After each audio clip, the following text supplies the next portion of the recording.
नमस्कार मित्रों, आज सीधू ने सट में हमारे साथ देश के वरिष्ठ राजपुरुष पूर्व वित्त एवं विदेश मंत्री यशवंत सिन्हा साहब जुड़े हैं। साहब, आपका स्वागत है सीधू ने सट में। सिन्हा साहब दिल्ली में हैं और दिल्ली आजकल घटनाक्रम का बड़ा त्योहार मना रहा है, ऐसा हम कह सकते हैं। हमारे डरपोक प्रधानमंत्री नरेंद्र मोदी जी पर विपक्ष की महिलाएं हमला करेगी, इसलिए उनको लोकसभा में जाने से स्पीकर महोदय ने, ओम बिरला ने रोका, ऐसा पब्लिकली कहा। यानी इसमें उनकी सरकार की सुरक्षा नीति का पोल खोल दिया कि संसद में भी प्रधानमंत्री नहीं सुरक्षित है। और उन्होंने कल भाषण नहीं किया। आज उन्होंने 1 घंटा और 40 मिनट का भाषण तो किया, मगर हम ये जानते हैं कि कांग्रेस और विपक्ष पर प्रहार करते हुए मोदी ने मेरी कब्र खुदेगी की आड़ में चुनावी भाषण किया, ऐसा हमें तो लगा। मगर हम सिन्हा साहब से अनुरोध करेंगे कि वो अपनी राय देवें, क्योंकि सिन्हा साहब भी उनका भाषण सुन रहे थे, हम भी भाषण लाइव सुन रहे थे। और दूसरी बात, हमारे दर्शकों को ये मैं बताना चाहूंगा कि एब्स्टेन फाइल्स में मोदी फंसे हुए हैं। उनका नाम तो निश्चित आया हुआ है, उनके मिनिस्टर जो हैं वो भी फंसे हुए हैं, और एक उद्योगपति अनिल अंबानी, उनका नाम भी आया है। अभी तो लाखों डॉक्यूमेंट्स आना है, उसमें उनकी तस्वीरें आती हैं कि नहीं आती हैं, वो भी डरे हुए हैं। और दूसरी बात, जनरल नरवणे जो हमारे आर्मी चीफ रहे हैं, उनकी किताब के बारे में भी वो डरते हैं, क्योंकि राहुल गांधी ने तो वो मसला उठाया, पूरे विपक्ष ने वो मसला उठाया, और मोदी में हिम्मत नहीं है कि उनका सामना करे, उसका कोई उत्तर देवे। मेरे ख्याल से जिस प्रकार से स्पीकर बिरला का यानी हाउस में जिस प्रकार के से उन्होंने भाजपाई सांसदों को किताबें कोट करने के लिए, स्वयं मोदी को भी कोट करने के लिए उन्होंने अनुमति दी थी, जो कि नेहरू खानदान के खिलाफ होता है, वो तो बोला जा सकता है। मगर उनकी कमियां यदि, मोदी जी की कमियां यदि है, तो वो नहीं बोला जा सकता, ऐसी किताबें नहीं कोट की जा सकती, ऐसा उन्होंने नियम बनाया है। ये कैसे स्पीकर हैं, ये भी हमें शर्म आती है आज ये कहते हुए। दूसरी बात और महत्वपूर्ण बात मैं आज बताऊं, यशवंत सिन्हा साहब 8 तारीख को अहमदाबाद में ठाकुरबाई हॉल में आ रहे हैं एक सभा को संबोधित करने के लिए। दो पूर्व मुख्यमंत्री शंकर सिंह वाघेला और सुरेश मेहता और अन्य एक पूर्व मंत्री प्रवीण सिंह जाडेजा के निमंत्रण पर आप पधार रहे हैं। मेरे ख्याल से आपका भाषण सुनना गुजरातियों के लिए एक अनेरा अवसर होगा। इसलिए इतना कहते हुए मैं सिन्हा साहब आपको अनुरोध करता हूं, आपका स्वागत करता हूं सीधू ने सट में। और आप आज के मोदी जी के भाषण, एब्स्टेन फाइल और नरवणे जी की किताब, इस पर इसको कवर करते हुए अपने ऑब्जर्वेशंस जरूर प्रस्तुत करें। नमस्कार। बहुत बहुत धन्यवाद हरि भाई। वैसे तो मैं गुजरात के लोगों से मुखातिब होता रहता हूँ आपके थ्रू, और अक्सर हम लोग बातचीत करते रहते हैं विभिन्न विषयों पर। लेकिन मुझे बहुत विशेष प्रसन्नता हो रही है कि 8 तारीख को मैं अहमदाबाद में हूँगा। और आपने ठीक कहा कि 2 मुख्यमंत्री, पूर्व मुख्यमंत्री शंकर सिंह वाघेला और सुरेश भाई, प्लस अन्य कई लोग जिसमें प्रवीण सिंह जी जाडेजा भी शामिल हैं, उन लोगों ने मुझे आमंत्रित किया है कि मैं अहमदाबाद आऊं, तो मुझे अपनी बात को रखने का अवसर प्राप्त होगा। और मैं बता दूं आपको कि मैं पहले तो बहुत आता जाता था अहमदाबाद और गुजरात में, लेकिन कई दिनों से, वर्षों से ये सिलसिला पीछे छूट गया, और कई कारणों के चलते मैं कई वर्षों से गुजरात नहीं आया हूं। तो मुझे बहुत खुशी होगी इस बार गुजरात आकर। जी, अब आपने कई प्रश्न पूछे हैं मुझसे आज के भाषण के बारे में, मोदी जी का, एप्स्टीन फाइल्स के बारे में, और शायद ट्रेड डील्स के बारे में। तो पहले तो आज का भाषण हम लोग ले लें, 1 घंटा 40 मिनट। इतना लंबा मोदी जी ही बोल सकते हैं। वो सारी ऊर्जा अपनी लगाते हैं भाषण देने में, और आज उनको खुली छूट मिल गई क्योंकि ऑपोजिशन की पार्टियां जो थी, सदस्य जो थे, वो वॉकआउट कर गए हाउस से। तो इसलिए सामने कोई था ही नहीं, और इसलिए उन्होंने खूब दिल से बात की और लोगों को सुनाया। मैं भी उनका भाषण सुन रहा था, क्योंकि जब मोदी जी भाषण देते हैं तो टीवी में कोई और दूसरा कार्यक्रम आता ही नहीं है, सिर्फ वही नजर आते हैं। तो जिस भी चैनल पर गया मोदी जी ही नजर आए। तो खैर उनका भाषण मैंने भी सुना, और मुझे लगा कि एक चुनावी भाषण के अलावा इसमें और कुछ खास नहीं था। खुला मैदान था, विपक्षी सामने थे नहीं, मोदी जी दनादन गोल कर रहे थे उस गोल पोस्ट में जिसमें कि गोलकीपर ही नहीं था।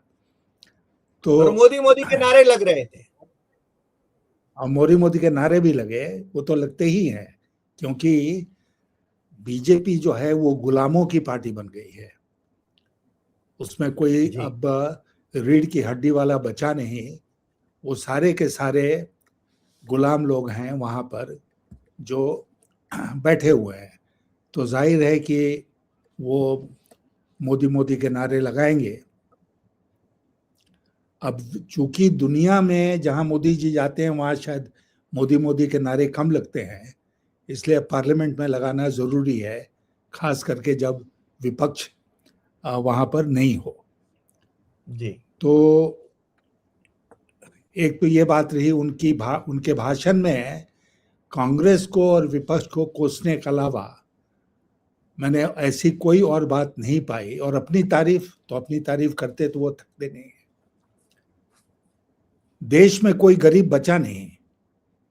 अरे भाई, मोदी जी ने सबको गरीबी रेखा से ऊपर कर दिया है, और फिर भी आश्चर्य है ये कि 80-82 करोड़ लोगों को वो मुफ्त का भोजन देते हैं। 5 किलो अनाज प्रति व्यक्ति, तो उसी में लोग कुछ खाते हैं, कुछ बेचते हैं, वो रिसाइकिल हो जाता है। जी। और लोगों को बहुत खुशी है कि मोदी जी ने उनको ये मौका दिया कि वो इतना अनाज ग्रहण करें और उसके साथ जो चाहे वो करें। तो इसलिए मैं मानता हूं कि उन्होंने भारतीयों को भिखारियों का देश बना दिया। जी जी। मैं राजा हूं, मैं तुमको भीख दे रहा हूं, इस भीख को स्वीकार करो और खुश रहो। जी। तो ये पॉलिसी मोदी जी ने चलाई है, शायद कुछ लोग खुश भी होंगे। ये मेरी फोटो ठीक आ रही है कि नहीं? नहीं, आपका फोटो चिपक गया है, इसलिए मेरे ख्याल से आपके मूवमेंट नहीं दिखाई दे रहे। आवाज बहुत क्लियर आ रही है। आप यदि थोड़े वक्त के लिए फिर से ज्वाइन हो जाएं निकल के, तो आप अच्छा। आपके हाव भाव भी दिखाई देंगे, क्योंकि आपकी फोटो चिपक गई है थोड़ी। अच्छा, आपको भी मेरे ठीक ख्याल है, से अंदाज आ गया। हाँ, देखा मैंने कि चिपका हुआ है। जी जी जी अभी जी। करता हूँ। तो दर्शकों, हमारे साथ तुरंत ही यशवंत सिन्हा साहब जुड़ रहे हैं। मैं आप सबों को अनुरोध करूंगा कि 8 तारीख को 2 बजे ठाकुर भाई हॉल में लॉ गार्डन के पास आप यशवंत सिन्हा साहब को सुनने के लिए अवश्य पधारें, क्योंकि आपको प्रत्यक्ष रूप से उनको सुनने का अवसर वहां मिलेगा। और ये कार्यक्रम आयोजित हुआ है 2 पूर्व भाजपाई नेताओं और अन्य साथियों की ओर से, यानी 2 पूर्व मुख्यमंत्री शंकर सिंह वाघेला और सुरेश मेहता और प्रवीण सिंह जी जाडेजा, और बाकी के जो उनके आयोजक हैं, उनमें काफी लंबी सूची है उसकी। तो आप अवश्य उस कार्यक्रम का, जब सिन्हा साहब बोल रहे हैं वहां पर, आप अवश्य पधारिए। जी साहब, हाँ, अभी मैं ठीक है। वापस हाँ जी। तो इसलिए मोदी जी को तो आज उनके भाषण में, जैसा मैंने कहा, खुली छूट थी और खूब कोसा उन्होंने। काम की बात कम की, कोसने की बात ज्यादा की। और जहां तक अब आगे एप्स्टीन फाइल्स का आपने जिक्र किया, अभी लाखों फाइल्स रिलीज नहीं हुई हैं। धीरे धीरे करके सारी बात दुनिया के सामने आएगी। अभी उसका एक नमूना सामने आया है, जिसमें कि उन्होंने कहा है कि मोदी जी इजराइल जाएं, वहां नाचे गाएं, ट्रम्प को खुश करें। और उस समय से मोदी जी ने एक कार्यक्रम शुरू किया और आज तक ट्रम्प को खुश करने में लगे हुए हैं। जी। ये पिछले 10-12 सालों का अगर हम इतिहास उठाकर देखें, तो इसमें सबसे प्रमुख जो बात सामने आती है वो ये आती है कि मोदी जी ट्रम्प को लगातार खुश करने में लगे हैं। ट्रम्प कभी उनको डांटता है, फटकारता है, खदेड़ता है, लेकिन मोदी जी लगे हुए हैं कि हम ट्रम्प को खुश करके ही रहेंगे, अमेरिका को खुश करके ही रहेंगे। मुझे लगता है कि इसमें एक साइकोलॉजिकल प्रॉब्लम है, क्योंकि यही अमेरिका है जिसने एज गुजरात चीफ मिनिस्टर उनको बैन कर दिया था कि आप अमेरिका के अंदर नहीं आ सकते हैं। और मुझे लगता है कहीं ना कहीं मोदी जी को सबसे ज्यादा अंदरूनी खुशी होती है जब वो अमेरिका जाते हैं, वहाँ के राष्ट्रपति से मिलते हैं और ये दिखाने की कोशिश करते हैं कि देखो, एक बार जिस मुल्क ने हमारा बहिष्कार कर दिया था, आज कितने हम उससे गले मिल रहे हैं।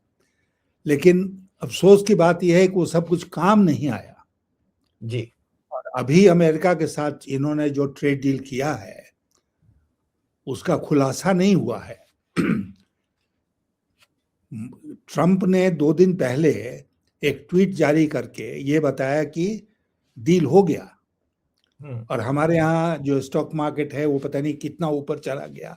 सारे लोग खुश हो गए, थाली बजाने लगे, अमेरिका के साथ डील हो गया। लेकिन डील की क्या खासियत है, उसकी खास बातें क्या हैं, ये अभी तक देश के सामने नहीं आया है। लेकिन एक बात मैंने नोटिस की हरि भाई, अब वो ये ट्रंप के ट्वीट में ही लिखा हुआ है एग्रीकल्चरल प्रोडक्ट्स। Yes sir. और अमेरिका की तरफ से जो बयान आ रहे हैं उसमें ये बयान आ रहा है कि एग्रीकल्चरल प्रोडक्ट्स रहेंगे, इस डील में हैं और कुछ रियायत इंडिया को किया गया है। वो क्या रियायतें हैं अभी तक पता नहीं है।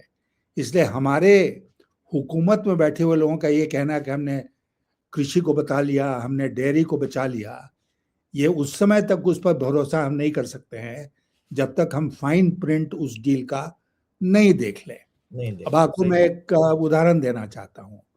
ट्री प्रोडक्ट्स ये करके उन्होंने एक कैटेगरी रखा है जिसमें अखरोट, किशमिश, शायद एप्पल्स भी और तरह के फ्रूट्स, इनको भारत 0 ड्यूटी पर हिंदुस्तान में आने की इजाजत करेगा। हाँ। तो हम लोगों के जो किसान हैं, हमारे किसान ही नहीं, अफगानिस्तान के किसान भी, क्योंकि अफगानिस्तान में जो ड्राई फ्रूट्स होते हैं उसका मेन मार्केट इंडिया है, वो भी मर जाएंगे। भारत का किसान जो है, खास करके पहाड़ी क्षेत्रों का किसान, वो तो बर्बाद हो ही जाएगा। तो इसी तरह अभी देखा जाए कि ट्रेड डील्स में, खास करके अमेरिका के साथ जो ट्रेड डील हुआ है उसके डिटेल्स क्या हैं, और तभी हम शायद बता सकेंगे कि अच्छा है या बुरा है। लेकिन on the face of it देखने से लगता है कि भारत के हित में कम है, अमेरिका के हित में ज़्यादा है। अमेरिका हमारे ऊपर पहले आयात शुल्क लगाता था 3%, अभी वो 25%, फिर 25% और 50% पर पहुंच गया। इसमें वादा वो कर रहे हैं कि हम उसको घटा के 13% करेंगे और हमारे लोग ताली बजा रहे हैं कि देखो कितनी बड़ी जीत हो गई, कितनी बड़ी रियायत। अरे 3 से बढ़कर 13 हो गया और आप खुश हो रहे हो। ट्रंप ने ट्वीट में तो ये कहा कि 25 से 18 करेंगे, हाँ 25 से 18 करेंगे। 18 करेंगे। हाँ, और तो उनके उनके प्रोडक्ट के लिए 0%। 0%, बिल्कुल। तो आप समझिए कि कितना अनइक्वल डील है। लेकिन फिर भी खैर चलिए, हमारे यहाँ तो जो मीडिया का हाल है कि वो पूरा मीडिया खड़े होकर फिर ताली बजाने लगता है, मोदी का गुणगान करने लगता है। इसीलिए मेरा अहमदाबाद आना जरूरी है, लोगों के बीच में जाना जरूरी है जी, कि उनको सच्चाई का पता चले। सही बात। लोगों तक आज हमारे देश में सच्चाई पहुंचती ही नहीं है, उनको भुलावे में रखा गया है 12 सालों से और सच्चाई को दबा दिया गया है। ये आज सबसे बड़ी हमारी समस्या है। और एप्स्टीन फाइल में जो नाम आए हैं और जो नाम आने वाले हैं, एक भारत सरकार के बहुत महत्वपूर्ण मंत्री हैं, वो हैं, एक उद्योगपति हैं जैसा आपने कहा, तो मोदी जी का नाम तो है ही है। तो ये क्या हो रहा था, कैसे ये लोग ऑपरेट करते थे, जी, इसका एक अंदाज मिलता है कि अमेरिका को खुश करने के लिए ये एप्स्टीन के पास गए, उसकी मदद उन्होंने ली, उद्योगपतियों की मदद ली और कोशिश ये की कि अमेरिका को, उसके राष्ट्रपति को खुश किया जाए, खास करके ट्रम्प को। विदेश नीति ऐसे नहीं चलती है। सही बात। विदेश नीति चलाने का ये तरीका कतई नहीं है। सर, वो जितनी बार ट्रंप के पास गए, सामने से भी गए, उतनी बार उनको अपमानित किया गया। BRICS is dead. ट्रंप या तो बाइडन उनको लेने के लिए दरवाजे तक नहीं आए, हालांकि हमसे छोटे देशों के जो प्रधान रहे उनको लेने के लिए वो आए दरवाजे तक। तो इस प्रकार से अपमानित होते रहे। ये अपमान देश का अपमान है, ऐसा हम समझते हैं इंटरनेशनल डिप्लोमेसी में, यदि देखा उसके तौर पर देखा जाए तो। मगर जब डील की ही बात है सर, आज उन्होंने काफी कुछ इकोनॉमिक्स पर भी बातें करी। हमारे देश की अर्थव्यवस्था, दुनिया के देश कैसे हमारी ओर देख रहे हैं, यूरोपियन डील का भी बात किया, मगर उसका भी अभी तो अगले साल तक कुछ निश्चित नहीं है। आप क्या कहेंगे? नहीं, देखिए, यूरोपियन यूनियन। हाँ, मोदी जी को एक रोग लगा हुआ है। वो रोग है बड़बोलपना का। बड़ी बड़ी बढ़ा चढ़ाकर बातें बोलते हैं और सच्चाई से उसका मतलब नहीं है। आपने बिल्कुल सही कहा कि अपमान उनका कम हुआ, देश का ज्यादा हुआ। और खास करके पिछली बार जब वो गए वॉशिंगटन और ट्रम्प उनसे मिला व्हाइट हाउस में, तो उनको सामने कोई रिसीव करने नहीं आया, ट्रम्प नहीं आया रिसीव करने ना। व्हाइट हाउस की स्टाफ कोई आई महिला, वो रिसीव करके अंदर ले गई।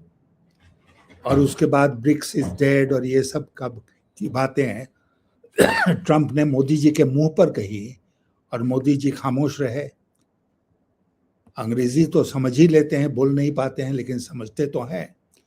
तो उसका जवाब देना चाहिए था, लेकिन उन्होंने नहीं दिया।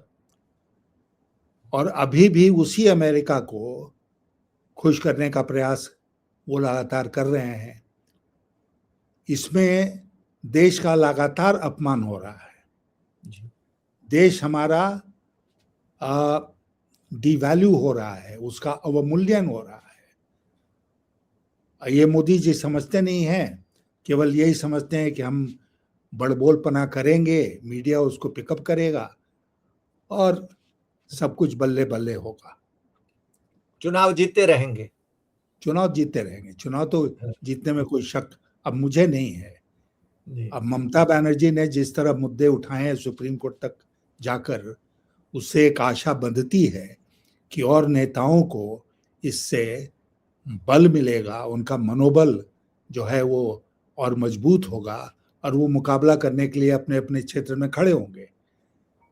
लेकिन यहाँ तो बिल्कुल ही एक सपाटा है ना, सब कुछ इनके कंट्रोल में है। और ये जो इलेक्शन कमीशन है, उसने एक नया तरीका निकाला कि पहले लोग बूथ में बोगस वोटिंग करते थे, बूथ कैप्चरिंग करते थे। अब इसने नया तरीका निकाला कि ये एक वर्ग को वोटर लिस्ट से ही बाहर कर देगा। जी। जी आज मैं बात कर रहा था अपने बार्बर से, हरि भाई, जी जो जी सलमान है। जी उसने मुझे बताया कि इस क्षेत्र में जो बीएलओ है उसने 20-25 नाम काट दिए थे और वो सब मुसलमानों के नाम थे। तो ये गया उनके पास पूछने के लिए कि भाई कैसे काट दिया? तो उन्होंने कहा कि बीजेपी की तरफ से ये आया था हमारे पास अनुरोध या आदेश कि आप इसको काट दो। इन्होंने काट दिया। अब पता नहीं कितने लोग जो बीजेपी को वोट नहीं देते हैं, उनको देश भर में ऐसे लोगों को वोटर लिस्ट से ही बाहर किया जा रहा है। सर, गुजरात में 14 लाख से ज्यादा फॉर्म नंबर 7 भरे गए भारतीय जनता पार्टी वालों की ओर से, और जब उनको कांग्रेस ने, खास करके जो माइनॉरिटी के यानी मुस्लिम जो लीडर्स हैं, जो एमएलए रहे हैं, ग्यासुद्दीन शेख जैसे, उन्होंने जब, और अमित चावड़ा जो कि यहाँ के अध्यक्ष हैं कांग्रेस के, उन्होंने जब मसला उठाया और उन्होंने कहा कि हम सुप्रीम कोर्ट जाएंगे और 1 साल की जेल का प्रावधान है यदि गलत जानकारी वो भरते हैं फॉर्म नंबर 7 में, तो फिर वो घट के अभी घट के 1 लाख और कुछ 80,000 या ऐसे हो गए हैं। यानी इतना कम हो गया। इनके इरादे तो नेक नहीं है, ये मालूम पड़ जाता है। बिल्कुल हाँ, नेक नहीं है। और आप ममता बनर्जी ने जैसा कहा कि जोड़ नहीं रहे हैं, शायद देश की आबादी ही कम हो रही है। देश की आबादी लगातार घट रही है। 18 साल की उम्र कोई पार ही नहीं कर रहा है, तो नए वोटर्स नहीं जुड़ रहे हैं। जो हैं जुड़े हुए उनको निकाल रहे हैं, लिस्ट से बाहर कर रहे हैं। तो और ये सब इनका है। ममता दीदी सुप्रीम कोर्ट गई, उसके बारे में यहां पर मोदी जी ने परोक्ष रूप से धमकी भी दे डाली जजेस को। शायद उन्होंने कहा कि घुसपैठियों को बचाने वालों के लिए अदालत जा रहे हैं। अब घुसपैठिए कौन है? पिछले 12 साल से 11 साल से तो आप सत्ता में, घुसपैठिए आए कहां से? सरहदें आपके हाथ में है। अब इतनी ये बेवकूफी की मूर्खता की बात है ना कि इंचार्ज हम हैं, बॉर्डर्स की रक्षा हम करते हैं और घुसपैठियों की बात भी हम ही करते हैं। तो इन्होंने देश की जनता को बिल्कुल मूर्ख समझ लिया है। मूर्ख समझ कि जो हम कहेंगे देश की जनता उसी पर विश्वास करेगी, और चाहे वो गलत, कितना भी गलत क्यों ना हो, लेकिन अब नहीं करेगी। मुझे लगता है कि परिवर्तन हो रहा है और देश की जनता समझ गई है कि मोदी जी कितने दिनों से उसको मूर्ख बना रहे हैं। सबसे अफसोस की बात जो है ना हरि भाई, जी, वो अफसोस की बात जो मुझे लगती है, ये लगती है कि 2 मूर्ख मिलकर देश की जनता को मूर्ख बना रहे हैं। अगर अक्लमंद आदमी बनाता होता तो हम कहते कि भाई ठीक है, अक्लमंद आदमी से हम मूर्ख बने, लेकिन मूर्खों से मूर्ख बन जाना, ये क्या मतलब है? सर, आपने अपने भाषण में, यानी प्राइम मिनिस्टर ने अपने भाषण में पब्लिक सेक्टर यूनिट्स मुनाफा कर रहे हैं ऐसा कह दिया। हालांकि वो अदानी को बेच रहे हैं, अदानी के हवाले कर रहे हैं पब्लिक सेक्टर यूनिट्स। उन्होंने विशेष रूप से एलआईसी और एसबीआई का जिक्र किया और बीएसएनएल का जिक्र किया। अब एलआईसी और एसबीआई की तिजोरी अदानी के लिए खोल दी है उन्होंने, और बीएसएनएल, यदि हम तो वो कोशिश करते हैं रिसर्च करने की, बीएसएनएल की ऑफिशियल वेबसाइट पर जाएं तो बीएसएनएल की प्रॉपर्टीज देश भर में ये बेच रहे हैं और कहते हैं कि 4G आ गया। अब 5G का जमाना भी गुजर जाने वाला है और ये 4G पर बीएसएनएल को ले जा रहे हैं। अब क्या कहेंगे अर्थतंत्र के बारे में? चूंकि आप वित्त मंत्री रहे हैं, बजट और उसके बारे में आप कह सकते हैं। अर्थतंत्र के बारे में तो ये है कि मोदी जी को अर्थ नीति की जरा भी समझ नहीं है और वो वहां पर भी बिल्कुल झूठ बोलकर जनता को दिग्भ्रमित कर रहे हैं। उनकी अर्थनीति का एक ही उद्देश्य है, एक ही उद्देश्य मात्र। अब वो उद्देश्य क्या है? वो उद्देश्य है अडानी और अंबानी को आगे बढ़ाओ। देश की संपत्ति जो पहले की सरकारें बनाकर गई हैं उनको बेच दो। किसको? अंबानी को या अडानी को। मात्र एक दो घराने जो हैं उसी को ये प्रमोट करें। इनकी अर्थनीति का वही उद्देश्य है एकमात्र, और कुछ नहीं है।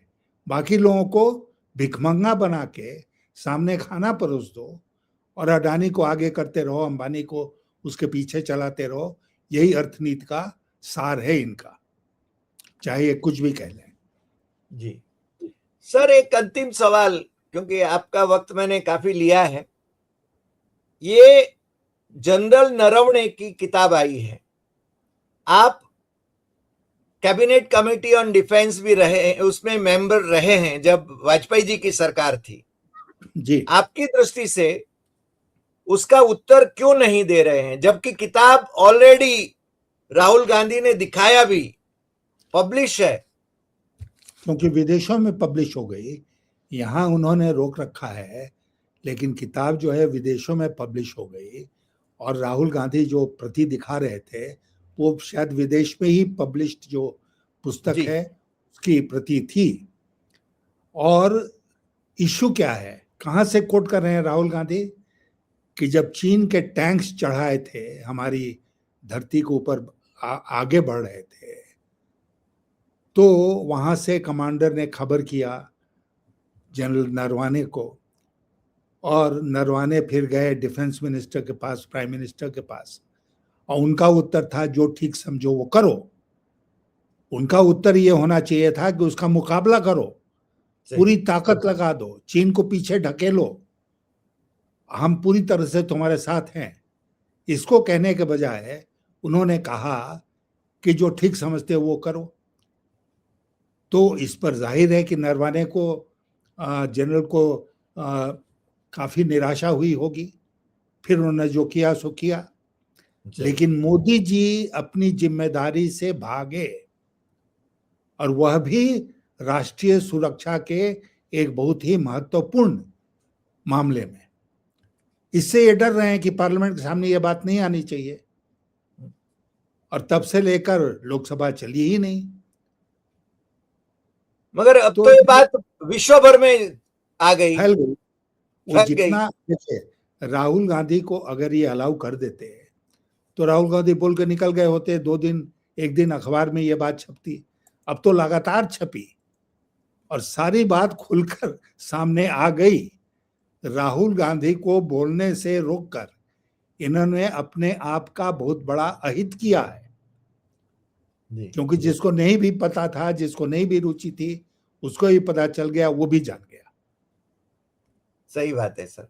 सर, आज आप हमारे साथ जुड़े और आपने खुलकर बातें करी।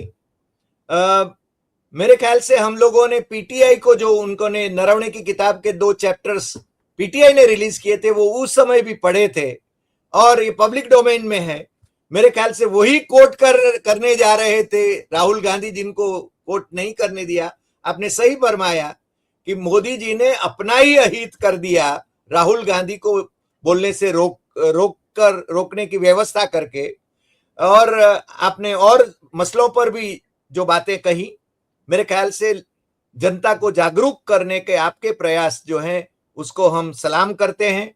और आप गुजरात पधार रहे हैं, आपका बहुत बहुत स्वागत है गुजरात में, और यहाँ के लोग आपको सुनने के लिए तत्पर होंगे, ये हम कामना करते हैं। नमस्कार सर, धन्यवाद।